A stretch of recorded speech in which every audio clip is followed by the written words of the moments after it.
Welcome to Lessons for the Journey. Today's message is titled, What Can We Learn from a Teen?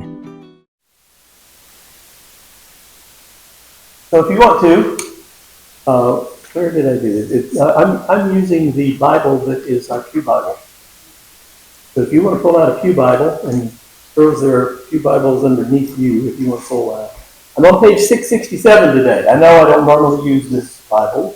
That's okay. It's Youth Sunday. We're doing a lot of things we don't normally do. I don't normally sit up here without a coat and tie. You're comfortable, by the way. I know some of you, it bothers some of you. I'm sure it does.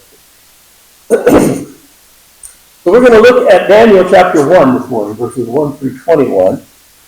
And we'll have probably a little bit different delivery because I'm speaking to these guys mostly. Yeah, you guys. This message is for you. They get to listen, but the message is for you, okay? And I've titled the message, if you look in the bulletin, I've titled the message, What Can We Learn from a Teen? That's the title for those of us that are over a certain age. Okay? But I've also entitled it, What Can We Learn from a Peer? You guys know what your peers are? The people who are your equals, okay? So what can you learn from a peer? Guys, what can we learn from these guys? Oh, they're just kids. We can't really. Really? We can't learn? Please. Trust me. I'm learning from these guys. Okay? Same God works in them. We're going to find out about that. I'm getting ahead of myself. Okay?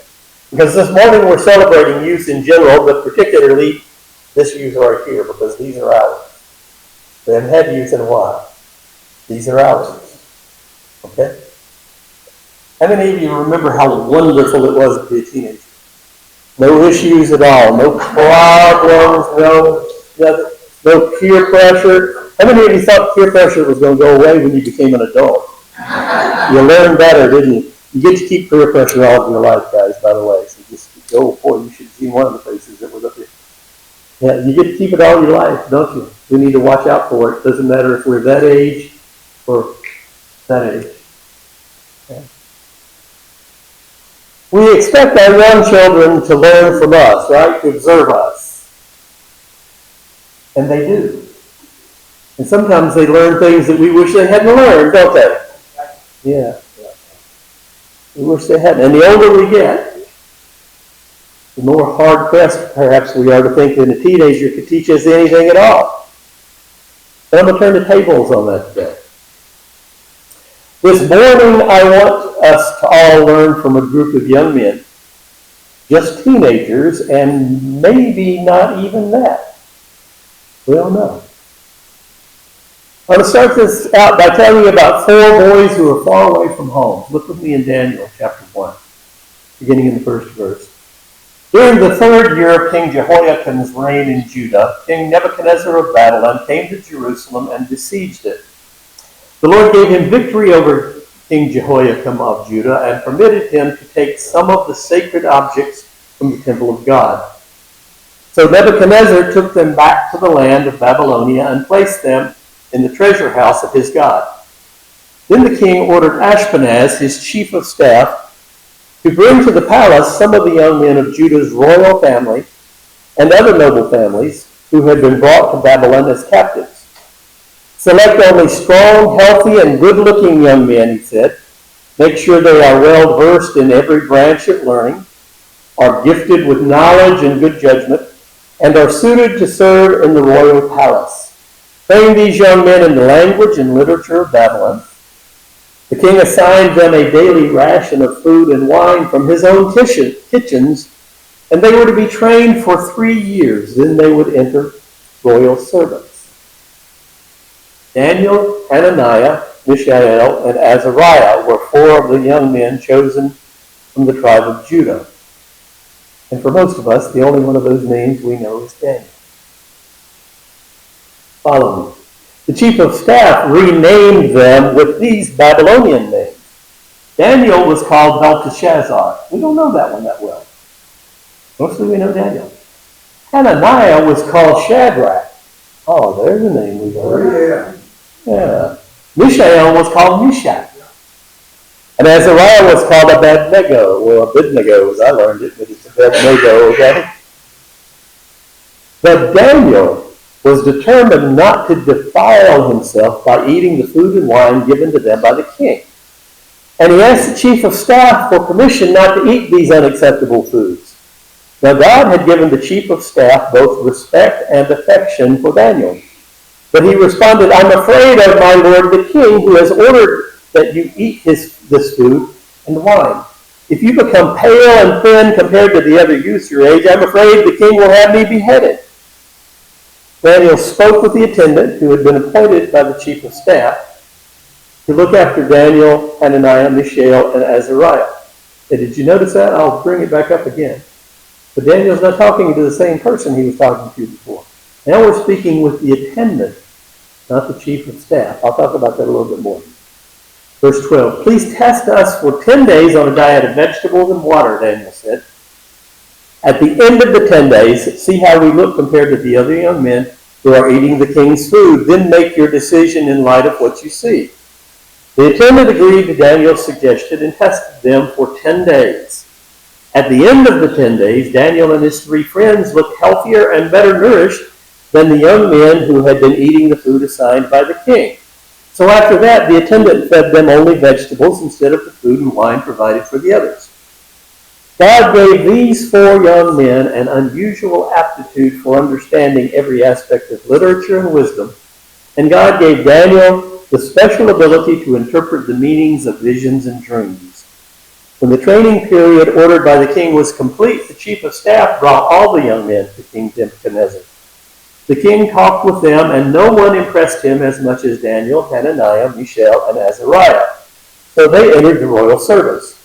Whenever the king consulted them in any matter requiring wisdom and balanced judgment, he found them 10 times more capable than any of the magicians and enchanters in his entire kingdom. Daniel remained in the royal service until the first year of King Cyrus. You guys studied ancient history yet? Have you guys studied ancient history yet? Let me give you a little bit of a history lesson, okay? Yes, I studied ancient history. It was only a year ago. What can you tell me about Babylon? Anything? Well, not too many years ago, we were talking about Babylon. Yeah, still the same place, okay? Yeah, I know it's been a few years, but Iraqi freedom and different things like that, yeah. Okay. Well, what we can find out about these events, they're in verses 1 through 7. But look at verse 2 particularly. The Lord gave him, that would be Nebuchadnezzar, king over Jehoiakim of Judah, and permitted him to take some of the sacred objects. In other words, King Nebuchadnezzar came and besieged or tried to take over Jerusalem and the Israelites, and he succeeded. And so the Lord gave him victory, Nebuchadnezzar. The Lord gave Nebuchadnezzar victory. Well, why on earth would he do that? I thought the Lord was for Israel. And the Lord's supposed to be taking care of Israel, guys? I'm warning you, I'm talking to you guys a lot today. Yeah, the Lord's supposed to take care of Israel. Then why did he let Nebuchadnezzar come and steal some of the stuff out of the temple? Because they weren't doing what they were supposed to be doing. They weren't living for God. And so he let them. And so Nebuchadnezzar took them back to the land, that's the sacred objects from the temple, back to the land of Babylonia, and placed them in the treasure house of his God. Who was his God, you might wonder? Well, Merodach. Maybe it's probably the most prominent name, but Bel, not Baal, but Bel, or Marduk. For the Babylonians, he was the senior god, because they believed in many gods. Okay? Kind of like Greek or Roman mythology, they believed in many gods. You can find inscriptions in ancient Babylonia to the great Lord, the most ancient, firstborn of the gods, the layer up of treasures. So he was in charge of all the other gods. And in the ancient world, they thought gods were regional. Pretty much each tribe, maybe, but definitely each country had their own god. And if you could defeat another country's god, then that meant your god was stronger than their god. So now, Baal, Marduk, pick a name. In their mind, he's stronger than Yahweh, Jehovah God. Now, see, Babylon was a world power. Oh, by the way, we're going to find out that wasn't right, in case you didn't know. Spoiler alert. Babylon was a world power in the ancient world. And verses 3 through 5 show one of the methods that Babylon used to maintain its power. If you listen carefully, you'll find some things that are not so far removed from some of the stuff going on in 21st century America. Verse 3. The king ordered Aspenaz, his chief of staff, to bring to the palace some of the young men of Judah's royal family and other noble families. Okay? Verse 4 tells us to select only strong, healthy, and good-looking men. Okay? Now, keep in mind, ladies, that this was written in a culture when ladies tended to be overlooked. So that's why you don't hear about the girls. But everything you hear about the guys pertains to the girls too. Okay? And even women in general in those days, they were overlooked. But everything I'm saying today applies to both. Women and men, boys and girls, boys and men, whatever. So the other instruction was make sure they are proficient in every branch of learning. In other words, make sure they did well on their SOLs. How's that for bringing it into the 21st century? Okay? Make sure they're proficient. See, now I'm speaking a language you understand, aren't I? Yeah. Okay. Make sure they use good judgment. They have good manners. Parents ever talk to you about manners? I know they do. Yeah, and your grandparents do too. Probably more than your parents do. That's the way grandparents are. Yeah. That's just how they are.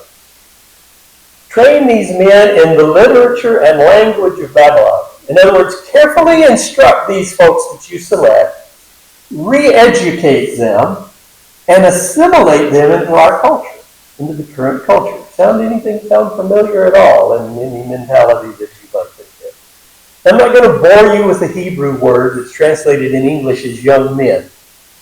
But of 6 Bible scholars that I just picked out of the commentaries that I used, 2 of them say that these guys might have been as young as 12. Ring any bells? I said 2 of those Bible scholars said they might be as young as 12. 2 of them say they might be as old as 20. But the average range is between 14 and 17. Not that far removed for you guys, where you guys are. So don't think about these as some old men that were their college age people that were being taught this. No. They're yours. Puts a different complexion on the story, I think. All right, they were your age. One of the ways that Babylon maintained its power, they would take the best and brightest, okay? Think of the most advanced students in your classes. They would take those from all the different nations that they conquered, and they would train them in their culture and religion for 3 years. They removed them, they took them away from their country, away from everything they knew, and put them in a situation where all they saw around them was the culture of Babylon. Now, Dr. Vodi Bokum, who's a conservative Bible scholar who recently passed away, I commend most of his work to you, but as I was telling someone this morning, Dr. Bokum is a little bit right of me. So if you think I'm conservative, then you're going to find Dr. Bokum to be a little more so. That's just warn you ahead of time. But he's a good Bible scholar. He said of our culture, we cannot continue to send our children to Caesar for their education and be surprised when they come home as Romans. That was for the adults. I'll get back to you guys in a minute. Okay? So they had this, they were bringing them into the culture, trying to train them in all of these different ways, but for some reason it didn't work for this 4. Verse 6. Daniel, Hananiah, Mishael, and Azariah were 4 of the young men chosen, all from the tribe of Judah. And I've already read to you how their chief of staff renamed them. They gave them Babylonian names. But let me give you a comparison. Daniel, because you know all names have meanings, right? Most names have meanings. Daniel means God is my judge. Belteshazzar means Bel protected his life. Remember, Bel was the Babylonian god? Okay. Hananiah means God has been gracious. Shadrach means I am fearful of God. Mishael is who is what God is. Who is what God is? Only God alone. That's the idea. Meshach means who is like Aku, another one of their gods, a minor god. Azariah means Jehovah has help, or God has help. Abednego means servant of Nego, another one of their gods. You see, the name change was to further remove them from the culture and to assimilate them into Babylonian culture. But what do we find out in verse 8? Daniel was determined not to defile himself. Okay? What's defile mean? Soil himself, make himself filthy, to be disobedient to what God wanted. By eating the food and wine. Daniel, and it says Daniel, but Daniel and his friends, they didn't compromise. They didn't cut corners on something that they knew was right. They stood their ground. But they were respectful, right? If you look at the verses, they didn't stage a protest. They weren't out on the street with signs, and we're going to do this. Didn't stage a protest. They didn't organize a hunger strike. You guys even know what a hunger strike is. It's when you choose not to eat until I get my way. I'm not going to eat anything until you give me what I want. Another thing. What they did do, they politely asked permission to be allowed to be excused from doing the things that would make them disobey God. Please, may we not disobey God. What did the matter? It goes a long way with adults' actions too. Now think about their situation. They were in a country that wasn't theirs. If somebody had taken you, okay, they come in here, they capture you, they take you back to another country, they put you with some people you know, but a lot of people you don't know, and you've got all these adults around you giving you orders, and everything is completely different from anything you've ever experienced. They were removed from their families, their friends, and so they just had to tough it out, right? They were all on their own. No help from anywhere, right? Look at the story again. Look at verse 9. Now God had given the chief of staff both respect and affection for Daniel. No, they weren't alone, because God was there, and God was already working for them. They didn't know it, but they began maybe to suspect it a little bit. Because it seems like this official really, really wanted to help him out. But he was afraid. And he wasn't just afraid for his job, he was afraid for his life. Because if he didn't do what the king told him, they would have killed him and replaced him with somebody else. We find that out in verse 10. I'm afraid of my lord the king. He's ordered what you're supposed to eat. And if you get, so you're not looking as healthy as these other guys, he's going to have me beheaded. Oh yeah, he was scared for his job, but he was scared for his head too. So what are they going to do? Have you guys can listen too, but have you guys ever been in a situation where you were in kind of a tough situation and you were kind of uncomfortable, but you just kind of didn't know how to get yourself out of it? Have you ever had an idea pop into your head and something you think, maybe that'll get me out of this situation? Adults, you too, ever been there? And then you thought, well, I'm not that smart. How'd I think of that? Maybe it's just adults that think that way. Yeah. How did I think of that? Maybe, guys, that's God giving you direction. Maybe that's God giving you direction. Sometimes your thoughts are just your thoughts. The Holy Spirit gets in there and works a little bit too. I think Daniel had one of those times right here. Because Daniel came up with the idea. Sure, God didn't give it to him. Daniel just came up with it. Come on, no. Daniel came up with the idea. Notice what he said. When he presents this plan, Daniel's speaking to somebody different. I pointed that out to you. The first person he was talking to, the one that gave him the new names, that was the king's chief of staff. This is an attendant. Okay? I think maybe if you want to compare that to terms you would use, now we're talking to the teacher instead of the principal. Or maybe we're talking to an assistant teacher instead of the teacher. Are those people a little bit easier to talk to than others? Some are. And I bet you know people that you come in contact in school, you can tell some of them care more about you than others do. I bet. But he's talking to this different guy. Daniel's talking to this different guy, and he gives them an idea. Verse 11, he spoke with the attendant who had been appointed by the chief of staff. Okay? Test us for 10 days. Okay? Let's do a contest. Everybody likes a contest, right? Maybe this attendant got with some of these guys and said, hey, these guys just gave us a contest. You want to take bets?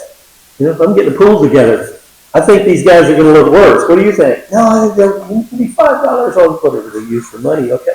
Maybe they had a pool that was going. Who's going to look better in 10 days? Because see, it was a short contest, but 10 days. 10 days would prove something one way or the other. Please test us for 10 days on a diet of vegetables and water. In other words, don't make us eat the things that are coming from the king's table, because Jewish people, God gave them very strict laws about what they're supposed to eat. You guys like barbecue? Thinking you eat barbecue? Well, I mean beef barbecue, but you can't eat pork. Okay, so no bacon cheeseburgers. Yeah, no sausage. Well, no pork sausage. You can't eat pork. There's several things you can't eat. But for the most part, vegetables are okay. So to make sure that what they were going to eat was according to what God had told them, give us vegetables and water. Doesn't sound very appetizing, does it? And I like me a pork chop from time to time. You know? But I'm not Jewish, so I don't have that to worry about. But they did, and they were worried. They didn't want to do what God told them not to do. So they said, let me be safe, let's have vegetables and water. They did it not because it was good, but because it was the right thing to do according to what God told them. But do you know the story? Do you know how it came out in the end? No, you know the story? No? How about you guys? Do you know the story? Okay, some of you shaking your head up and down. Some of you looking at me like, no, Pastor, tell us. What was the story? At the end of 10 days, I'm in verse 15. At the end of 10 days, Daniel and his 3 friends looked healthier and better nourished than the guys who had been eating food from the table, king's table. They looked better. These guys decided not to go against God's standard, the culture they grew up in standard, the culture that their parents had taught them about. They decided, we're going to hang on to this. We're not going to do what everybody is saying we ought to do. They looked better.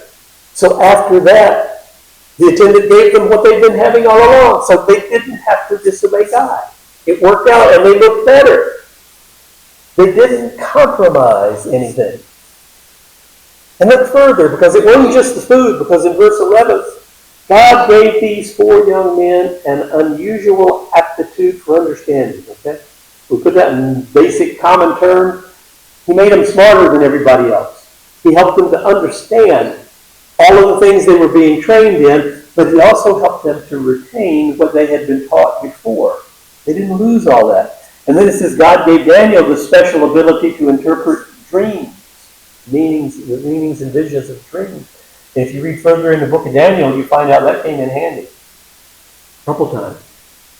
Now you might think from the story it was just these 4 guys being trained, right? No, it wasn't just these 4 guys. Okay? There were lots of guys who had been brought from Israel with them. Lots of guys. It was just these 4 who decided to do the right thing.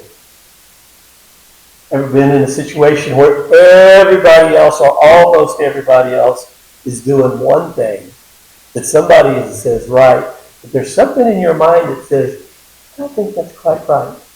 Not what my parents taught me. Sometimes it's really, really, really hard to do the right thing. Isn't it, adults? It's okay, you can admit it. Yeah, it's okay. We need to let them know what they're up against. Okay. It's always hard. There was a lot of guys who had been brought to Babylon, not just those 4. And they stuck together and they went against the flow, if you will. Is that even still a phrase? Does anybody say go with the flow anymore? Or is that just showing how old I really am? And I don't know. We'll see. These guys were from really good families. They knew better, and I'm talking about all the guys, not just these 4.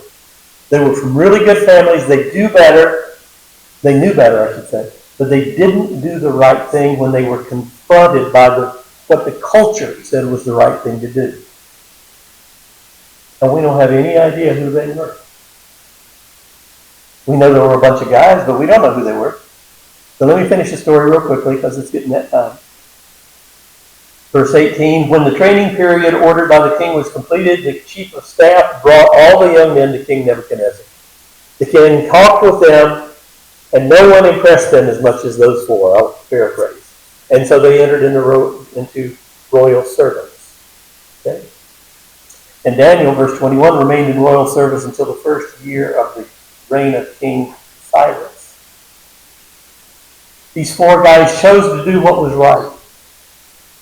They chose to obey and honor God, and they were more impressive than anybody else in the group. You ready for this? Daniel was in royal service for 66 years. Daniel was in royal service for 66 years. 3 or 4 different kings he served in royal service, okay? And these 4 became some of the king's most trusted, most reliable advisors. God blessed them because they put him first. And we know their names. Now, unfortunately, for 3 of them, we know their Babylonian names better than we know their Hebrew names. But when I said the names, everybody behind you was going, "Oh yeah, Shadrach, Meshach, and Abednego. Yo, we know them." And Daniel, we know them. We know them. But we don't know the other guys' names. The ones that decided they were going to do what the king wanted them to do, we don't know who they are. Now, you might think this is just a story, right? It's not just a story. Do you know when this happened? Because this really happened. This really happened. The Bible doesn't tell us when it happened, but history tells us when it happened. Okay?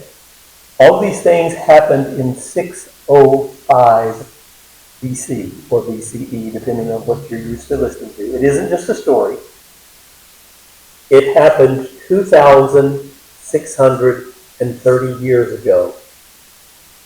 2,630 years ago.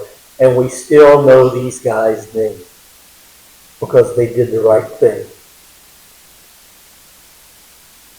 Remember, there was 4 of them that hung together when everybody else was doing the wrong thing. Do you have any friends like that?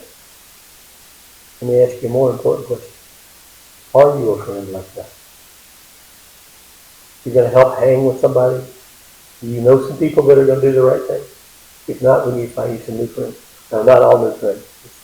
Some people that will make it easier. It's always easier if somebody else works with you than you try and stand by yourself. But there was an occasion when Daniel stood by himself and wound up surrounded by a bunch of lions. Yeah, we know that story too. Same guy. He had a history of doing the right thing. So let me ask you, all of you, can we trust God to help us to be that strong, to do the right thing in a culture that is continually doing the wrong thing? Can we trust God to make us strong enough to be obedient to him in everything? So that years from now, folks can remember, yeah, I remember them. They did the right thing. They stood up against whoever it was, whatever it was. Why is this important?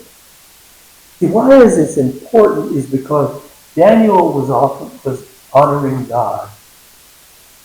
And see, when we get to God, when we come to the New Testament, we find out that Jesus is God. And Jesus, just like Daniel, was a real person. And he was who he said he was. And he did what he said he did. And he provided salvation for everybody. So this is just one lesson that all ties together. It brings us into who Jesus is. So think about that. Can you trust God to help you to be that strong, to make the right decisions? I don't care if you're 4 or 84 or more. Can we trust God for those things? Let's pray. Lord, help us to learn from Daniel and these 3 other guys. These 4, the Hebrew children, as we call the 3 guys when they were in the furnace, because they got another testing as well. Lord, in each case, as we follow their lives, we see that they stood for you in the face of all sorts of extreme things. And Lord, you saw them through, you honored them, And Lord, you haven't stopped doing that. You'll still do that in this day and age. We find it harder to believe because we don't see those miraculous things, but part of that is because we're not looking the right way or for the right things. Lord, help us to trust you to give us the strength we need, whether we're in school or we're at work or we're just out in our lives. Father, guide us in the ways that we should go. And Lord, give us the strength to make proper decisions. For in Christ's name. Amen.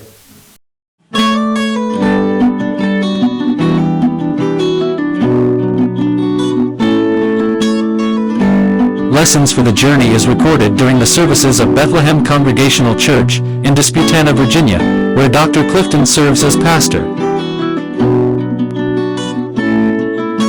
If you find these lessons helpful, please click the thumbs up and subscribe to the channel. Join us next time for more Lessons for the Journey.